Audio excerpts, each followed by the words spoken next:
नमस्कार दोस्तों, मैं जीवन शर्मा एस के बुक्स के यूट्यूब चैनल पर आपका स्वागत करता हूं। आज हम बात करने वाले हैं टाइम, स्पीड एंड डिस्टेंस के सेकंड पार्ट के बारे में। सेकंड पार्ट में अपने पास पहला क्वेश्चन है, अपनी सामान्य गति के 6/7 गति से चलने पर एक व्यक्ति 12 मिनट देरी से पहुंच पाता है। तदनुसार उसे सामान्य गति से चलने पर गंतव्य पर पहुंचने में कितना समय लगेगा। तो सुनो, एक कंसेप्ट बता रहा हूं, सुनो ध्यान से। यदि डिस्टेंस कांस्टेंट है, यदि डिस्टेंस कांस्टेंट का मतलब क्या होगा कि यदि दूरी बराबर है, इसका मतलब जितनी दूरी जाए उतनी दूरी वापस है, यानी दूरी बराबर हो तो स्पीड का रेशियो टाइम के रेशियो की हमेशा इनवर्स होगा। स्पीड का रेशियो टाइम के रेशियो की हमेशा क्या रहेगा भाई, इनवर्स रहेगा। ध्यान रखना इस बात का, स्पीड का रेशियो टाइम के रेशियो का हमेशा क्या रहेगा। यदि डिस्टेंस कांस्टेंट है तो चाल का रेशियो समय के रेशियो का हमेशा विपरीत उल्टा रहेगा। जैसे मैं एग्जांपल बोलूं कि स्पीड का रेशियो मान लो 6:7 है, तो टाइम का रेशियो कितना हो जाएगा भाई, 7:6। स्पीड का रेशियो अगर 6:7 है तो टाइम का कितना हो जाएगा, 7:6 हो जाएगा। अब अपन क्वेश्चन को पढ़ते हैं। सामान्य गति की 6/7 गति से चलने पर, यानी कि पहले सामान्य ओरिजिनल गति कितनी थी, उसकी 7 थी। ओरिजिनल गति उसकी 7 है। नाउ अब नई गति कितनी होगी उसकी 6। सामान्य गति 7 थी, अब कितनी हो गई भाई, 6 हो गई। तो स्पीड का रेशियो है 7:6, तो टाइम का रेशियो कितना हो जाएगा भाई, 6:7। टाइम का रेशियो कितना हो जाएगा, 6:7। यानी कि सामान्य गति से लिया गया टाइम तो इकाई में 6 है, और नाउ आज वाली गति से लिया गया इकाई में टाइम कितना है, 7 है। यहाँ पे कितना टाइम ज्यादा ले रहा है भाई, एक मिनट ज्यादा ले रहा है, और क्वेश्चन में कितना भी 12 मिनट देरी से। तो एक बराबर कितना आया, 12। एक बराबर कितना आएगा, 12। एक बराबर आया 12। अपन से पूछा गया सामान्य गति से लिया गया टाइम, तो सामान्य गति से कितना लिया गया, 6, तो गुणा कर दो 6 से। तो 12×6 कितना हो गया भाई, 72। 12×6 कितना हो गया, 72। यानी कि 1 घंटा और 12 मिनट, 1 घंटा और 12 मिनट। इसका आंसर कितना आ जाएगा, बी ऑप्शन। ठीक है, नेक्स्ट देखो। ए तथा बी की चाल का अनुपात 3:4 है। किसी गंतव्य पर पहुंचने में ए बी से 20 मिनट अधिक समय लेता है। गंतव्य पर पहुंचने में ए को कितना समय लगेगा। वही क्वेश्चन है, डिस्टेंस कांस्टेंट अपनी। तो स्पीड का रेशियो एक तो ए है भाई अपने पास, और एक बी है। इनका स्पीड का रेशियो कितना भाई, 3:4 है। तो टाइम का रेशियो कितना हो जाएगा भाई, 4:3 हो जाएगा। ए कितना टाइम ले रहा है, 4, और बी कितना टाइम ले रहा है, 3। तो कितना मिनट ज्यादा लेता है, 20 मिनट। इकाई में कितना ज्यादा लिया, 1। तो 1 बराबर कितना आया अपने पास, 20 आया। 1 बराबर आया 20। अपन से पूछा गया ए का समय, तो ए के पास कितना इकाई में, 4, तो गुणा कर दो भाई 4 से। तो 20 चौक कितना हो गया भाई, 80 मिनट। 20 चौक हो गया 80 मिनट, यानी 1 घंटा और 20 मिनट। तो 1 तो घंटा हो गया और 20 मिनट, इसको घंटा बनाएंगे, किसका भाग देंगे, 60 का भी। 20 से कम 20 और 20 3 60। तो क्या बन गया अपने पास, 1 सही 1/3 घंटा। यानी कितना आंसर आएगा, 1 सही 1/3 घंटा। इसका आंसर क्या रहेगा भाई, ए ऑप्शन। इतना ध्यान रखना, यदि दूरी कांस्टेंट है तो स्पीड का रेशियो टाइम के रेशियो का हमेशा क्या होगा, इनवर्स होगा। नेक्स्ट देखो। एक लड़का 12 किलोमीटर प्रति घंटा की गति से अपने स्कूल गया और 8 किलोमीटर प्रति घंटा की गति से अपने घर लौट आया।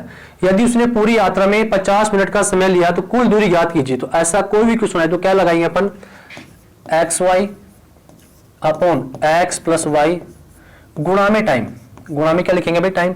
अब चाल अपने पास किलोमीटर प्रति घंटा में है और टाइम अपने पास मिनट में है, तो इसको भी अपन क्या बना लेंगे, मिनट बना लेंगे। तो अपन क्या लिखेंगे, देखो अपन लिखेंगे 12 गुणा में 8 बटे कितना आ गया भाई, 12 और 8 कितना हो गया, 20 गुणा में 50 मिनट है। इसको घंटे बना लो, किसका भाग देंगे, 60 का भी।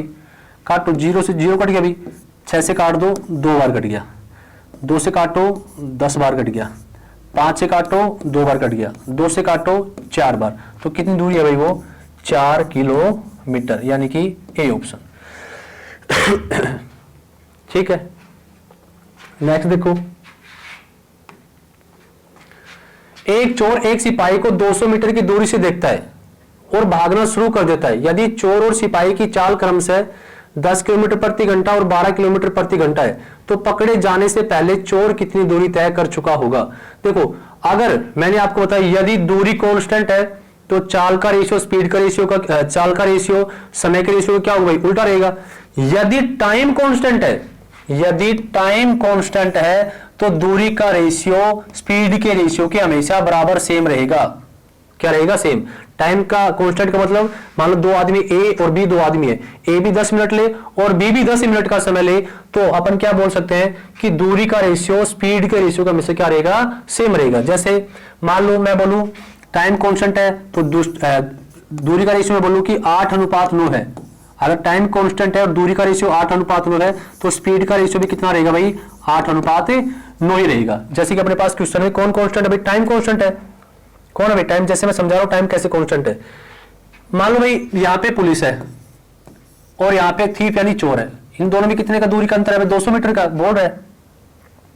अब मान लो पुलिस वाला है ना, पुलिस वाला चोर को मान लो इस पॉइंट में जाके पकड़े, इस पॉइंट जाके पकड़े, इसका मतलब क्या हुआ कि चोर को यहां से यहां आने में जितना टाइम लगा, पुलिस को यहां से यहां आने में उतना ही टाइम लगा है।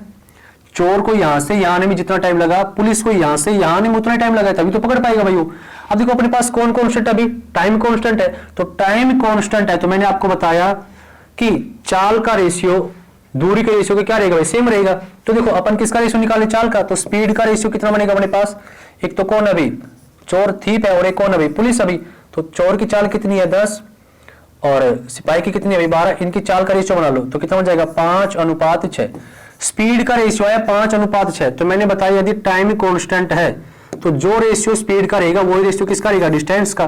तो डिस्टेंस का भी क्या रहेगा भाई 5:6 रहेगा, यानी कि चोर तो 5 इकाई दूरी तय करता है और सिपाही 6 इकाई दूरी तय करता है। अब यहाँ पे देखो इनकी दूरी में अंतर यहाँ पे कितना आ रहा है भाई, 1 का, तो 1 बराबर क्वेश्चन में कितना है 200, तो 1 बराबर आया 200। अपन से पूछा गया तो पकड़े जाने से पहले चोर कितनी दूरी तय कर चुका हो, चोर की पूछे तो चोर से गुणा कर दो और सिपाही की पूछे तो सिपाही से, अपन से चोर की पूछे तो गुणा कर देंगे 5 से, तो कितना आ जाएगा भाई 1000 मीटर। 1000 मीटर बोल दो या फिर कितना आ जाएगा 1 किलोमीटर, जो भी ऑप्शन लो, तो आंसर कितना आएगा इसका, डी ऑप्शन। ठीक है, नेक्स्ट देखो, प्रत्येक दो खंभों के बीच की दूरी 50 मीटर है। रेलगाड़ी में बैठा एक आदमी 1 मिनट में 21 खंभों को गिनता है, तो रेलगाड़ी की चाल किलोमीटर प्रति घंटा में बताओ। तो देखो भाई प्रत्येक दो खंभों के बीच की दूरी, यानी दो खंभों के बीच की दूरी कितनी है 50 मीटर है। ऐसे कितने खंभे अपने पास है, 21 खंभे। ऐसे कितने खंभे हैं 21 खंभे। तो मैं आपको एक लाइन समझा रहा हूं, सुनना ध्यान से। टोटल 21 खंभे हैं तो अपने पास स्पेस कितने बनेंगे 20। कैसे, एक छोटा सा एग्जांपल ले रहा हूं, मान लो अपने पास 5 खंभे हो, 1 2 3 4 5, टोटल 5 तो खंभे होगी, इनके बीच स्पेस देखो, 1 2 3 4, जितने खंभे होंगे ना उनसे एक कम स्पेस बनेगा, जितने भी खंभे होंगे उनसे एक कम स्पेस बनेगा। तो अपने पास टोटल खंभे कितने हैं भाई 21 है, टोटल खंभे कितने हैं भाई 21 है, तो अपने पास कितने स्पेस बनेंगे 20 स्पेस बनेंगे, 20 स्पेस बनेंगे। और प्रत्येक दो खंभों के बीच की दूरी कितनी है भाई अपने पास 50 मीटर है, तो टोटल दूरी कितनी आ गई अपने पास 1000 मीटर। टोटल दूरी आ गई अपने पास 1000 मीटर। प्रत्येक खंभों के बीच 50 मीटर का स्पेस है और ऐसे कितने स्पेस बनेंगे 20, 21 खंभे है तो 20 बनेंगे, 50 है तो 49 बनेंगे, तो कितने खंभे अपने पास है 21, तो टोटल दूरी आ गई अपने पास 1000 मीटर। इस 1000 मीटर की दूरी को कितने समय में तय करता भी 1 मिनट में, तो 1 मिनट में कितनी सेकंड होंगी 60 सेकंड। तो स्पीड निकाल ले, तो चाल का सूत्र क्या होता भाई दूरी बटा में समय, 1 मिनट में कितनी सेकंड होगी 60। ये चाल तो कौन सी आएगी अपने पास मीटर पर सेकंड में, अपन को बनाना किस में किलोमीटर प्रति घंटा में, तो मीटर पर सेकंड को किलोमीटर प्रति घंटा बनाएंगे तो गुणा करेंगे 18/5 से, भी 0 से 0 कट गया, 5 से काट दो 20 बार कट गया, 6 से काट दो 3 बार कट गया, 20 को 3 से गुणा करेंगे कितना आ जाएगा 60 किलोमीटर प्रति घंटा, यानी कि उसकी चाल कितनी थी रेलगाड़ी की 60 किलोमीटर प्रति घंटा। इसका आंसर क्या आएगा भाई बी ऑप्शन। ठीक है, नेक्स्ट देखो, ए और बी ने क्रमशः x से y और y से x के लिए अपनी यात्रा शुरू की। एक दूसरे को पार करने के बाद ए और बी अपनी यात्रा के शेष भाग को क्रमशः 4 घंटे और 9 घंटे में पूरे करते हैं, तो उनकी चालों का अनुपात बताओ। तो क्या लिखेंगे अपन, ए और बी है तो ए एक की चाल बटे बी की चाल बराबर होगा बी द्वारा लिया गया समय बटे ए द्वारा लिया गया समय। क्या लिखेंगे, ए की चाल बटे बी की चाल बराबर होगा बी द्वारा लिया गया समय बटे ए द्वारा लिया गया समय। इसका क्या लगा देंगे अंडर रूट। अब अपने पास ए और बी की चाल का निकालते भी, तो अपन को टाइम दे रखा भी, तो बी का टाइम तो कितना है 9, ऊपर 9 आ जाएगा, ए का कितना है 4, तो नीचे 4 आ जाएगा, और इसका क्या लगा देंगे अंडर रूट। अब देखो अपने पास under root square under root 9 को सोल्व करेंगे तो 9 का स्क्वायर रूट कितना होता है भाई 3, और 4 का स्क्वायर रूट कितना होगा 2, तो a/b बराबर अपने पास कितना है भाई 3/2। तो a की चाल तो कितनी आई 3 और b की चाल कितनी आई 2, या तो ऐसे लिख दो या फिर अनुपात में लिखेंगे, क्या लिखेंगे 3:2, यानी कि इसका आंसर क्या रहेगा भाई डी ऑप्शन। ठीक है, नेक्स्ट देखो, एक व्यक्ति 60 किलोमीटर लंबी यात्रा का कुछ भाग साइकिल द्वारा तथा शेष भाग बस द्वारा तय करके 3 घंटे 20 मिनट में अपने गंतव्य पर पहुंच जाता है। यदि वह केवल बस से यात्रा करता है तो अपने गंतव्य पर 1 घंटे में पहुंच जाता है। पूरी यात्रा साइकिल द्वारा तय करने में लगने वाला समय बताओ। देखो ये जो दूरी दे रखी है ना, इसका कोई मतलब नहीं है यहाँ पे, आप देखो ध्यान से। यदि वो साइकिल प्लस बस से यात्रा करता है तो उसे 3 घंटे और 20 मिनट का टाइम लगता है, 3 घंटे और 20 मिनट का टाइम लगता है। लेकिन यदि वह केवल बस के द्वारा यात्रा करे, यानी बस से ही आए और बस से ही जाए, तो उसे 1 घंटा लगता है। कितना लगता है भाई 1 घंटा। यदि वो साइकिल और बस से जाए तो 3 घंटे 20 मिनट लगते हैं, 3 घंटे 20 मिनट लगते हैं। लेकिन यदि वो बस से ही जाए और बस से आए तो उसे कितना टाइम लगता है 1 घंटा। अब देखो बस से जाए और बस से आए तो 1 घंटा लगा, यानी कि एक साइड बस से जाएगा, एक साइड बस से जाएगा तो 30 मिनट लगेंगे भाई। कितना मिनट लगेंगे 30 मिनट। दोनों साइड जाए बस से और आए बस से तो 1 घंटा लगता है, और खाली एक साइड बस से जाएगा तो कितना मिनट लगेंगे 30 मिनट लगेंगे, क्योंकि 60 मिनट आने जाने में लगता है, तो जाने जाने में आने आने में कितना टाइम लगेगा 30 मिनट लगेगा। अब देखो यदि वो बस से ही जाए, बस से ही जाता है एक साइड, तो उसे 30 मिनट का समय लगता है। अब यहाँ पे बस का मान रख दो भाई, तो देखो बस अगर 30 मिनट ले रही है तो यहाँ पे माइनस करेंगे अपन, तो 3 घंटे और 20 मिनट है, तो 3 घंटे में कितने मिनट हो जाएंगे भाई 180, और 20 मिनट ही, तो टोटल कितने मिनट आ गए अपने पास 200 मिनट। टोटल आ गया अपने पास 200 मिनट। 200 में से 30 को माइनस करेंगे तो कितना आएगा भाई, साइकिल से जाएगा वो एक साइड तो कितना लगेगा 170 मिनट।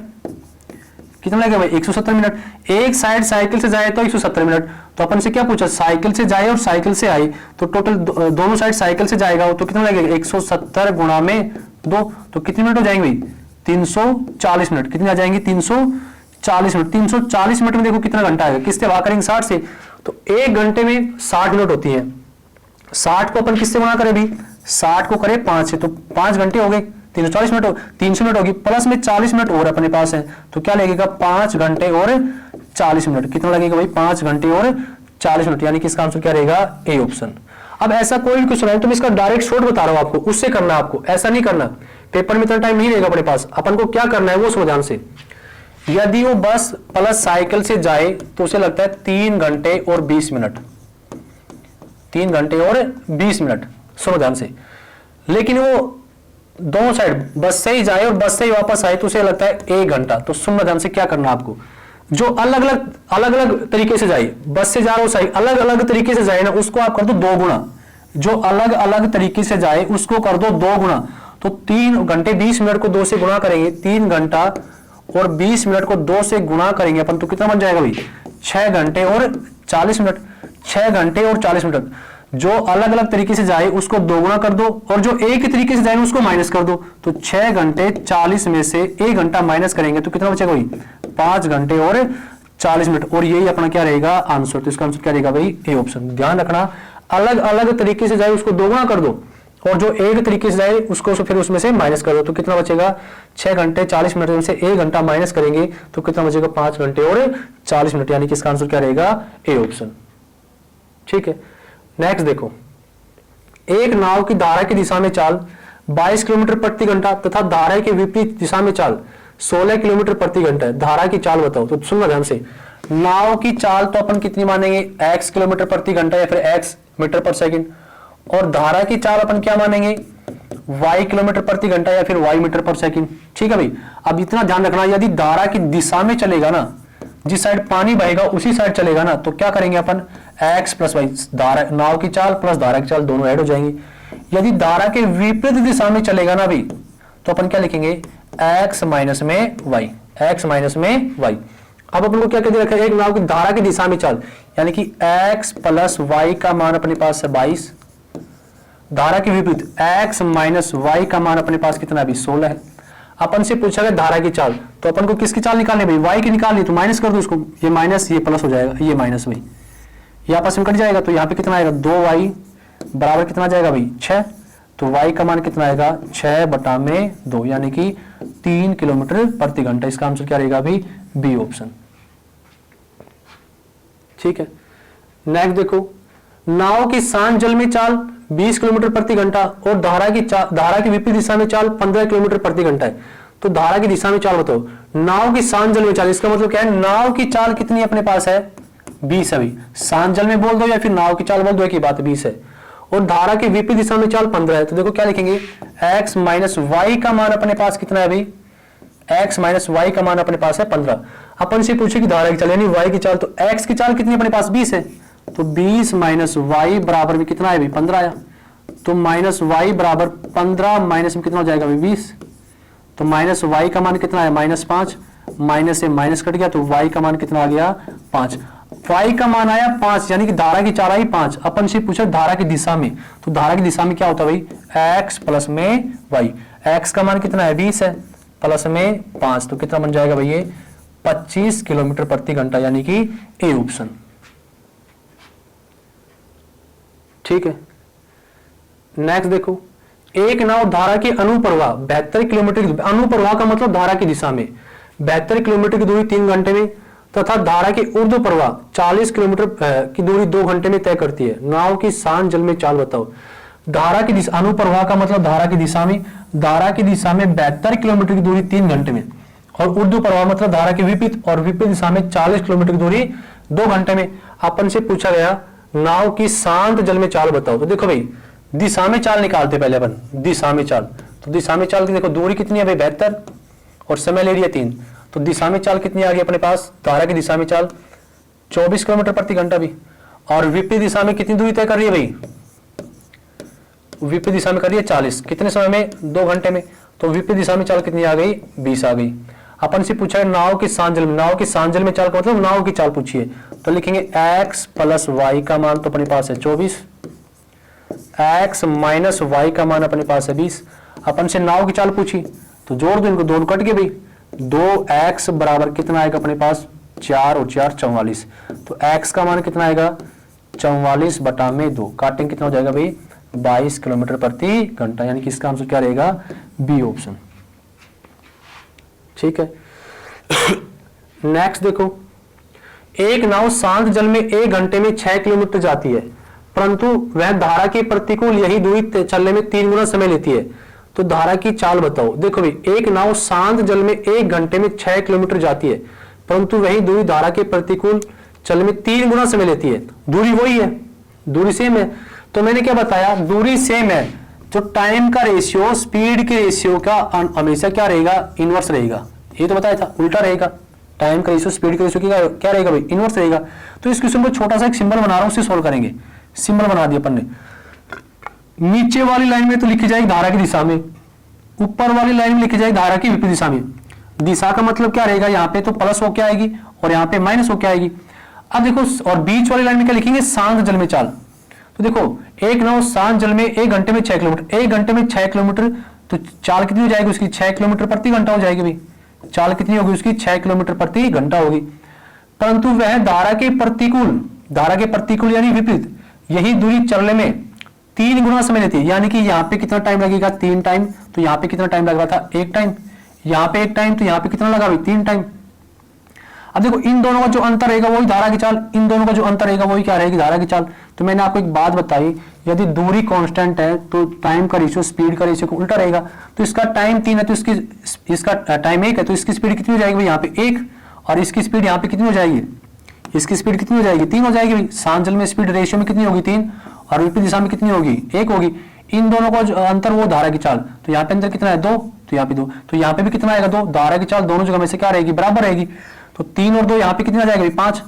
तो धारा की दिशा में चाल आई 5 अनुपात में, और विपरीत दिशा में आई 1, और शांत जल में कितनी आई, 3 आई। अपन से पूछे धारा की चाल बताओ। अब देखो ध्यान से, 3 का मान क्वेश्चन में कितना है, 6, 3 का मान क्वेश्चन में 6, तो 1 का मान नीचे कितना आएगा, 3।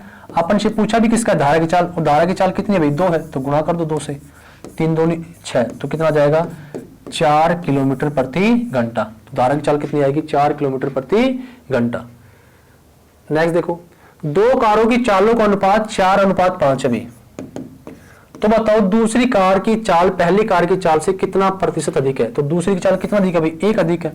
कितने से? 4 से, गुणा में 100 भाई, 4 से काट दो 25 बार, तो कितना प्रतिशत अधिक है भाई? 25%, यानी कि बी ऑप्शन। ठीक है, नेक्स्ट देखो, एक नाव की धारा की दिशा में चाल 10 किलोमीटर प्रति घंटा और धारा के विपरीत दिशा में चाल 6 किलोमीटर प्रति घंटा है। नाव को आने जाने में 2 घंटे का समय लगता है, तो कुल दूरी ज्ञात कीजिए। टोटल दूरी, टोटल डिस्टेंस अपने पास नहीं है, तो मान ली उसको, मान लो भाई x किलोमीटर की दूरी थी। कितनी मान ली? x। एक बार तो धारा की दिशा में चलेगी, x किलोमीटर की दूरी धारा की दिशा में चलेगी 10 किलोमीटर प्रति घंटा की चाल, और वही दूरी विपरीत दिशा में चाल चलेगी 6 किलोमीटर। तो दूरी बटा चाल, दूरी बटा चाल क्या होता है? समय होता है। अब दोनों समय मिला के कितना दिया गया अपन को? 2 घंटे। कितना दिया गया? 2 घंटे।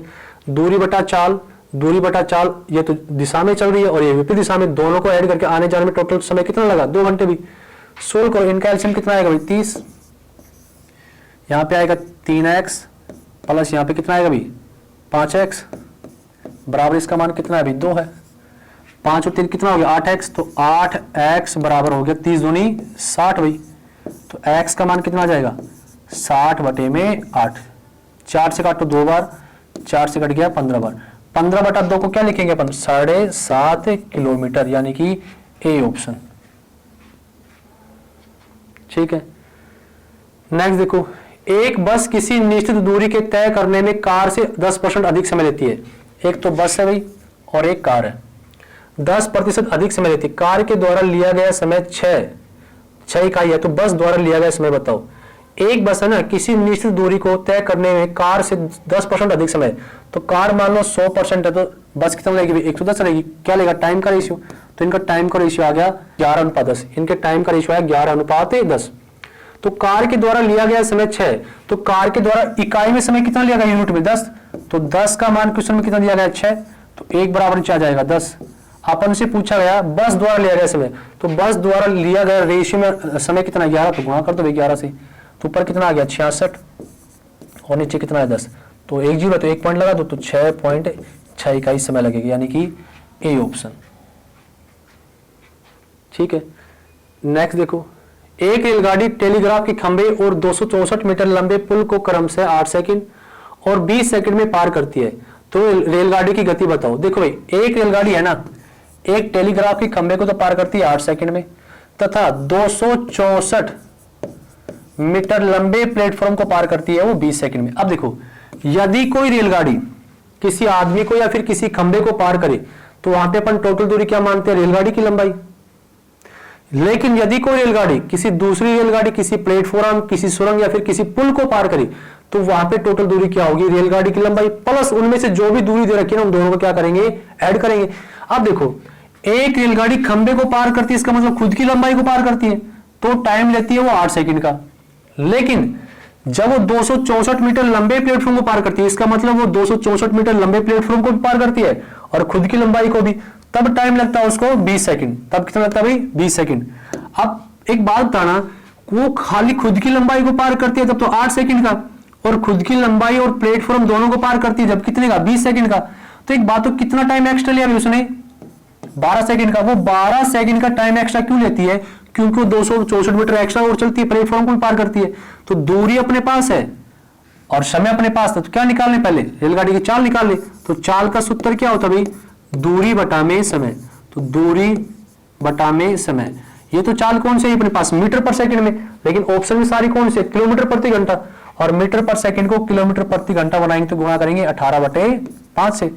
काट दो भाई, 12 दूनी 24, 12 दूनी 24 भाई। 18 को 22 से गुणा, 18 दूनी 36, 18 दूनी 36 होती 39, बटा में कितना है भाई? 5, 396 बटा में 5, भाग दो, 5 7 35, 5 9 45.2, तो कितना बन जाएगा? 79.2 किलोमीटर प्रति घंटा, यानी कि डी ऑप्शन। ठीक है, इस एग्जाम के लिए एस के बुक्स सभी शॉप्स और ऑनलाइन भी अवेलेबल है। यदि आप ऑनलाइन प्राप्त करना चाहते हैं तो उसका लिंक नीचे डिस्क्रिप्शन बॉक्स में दिया गया है।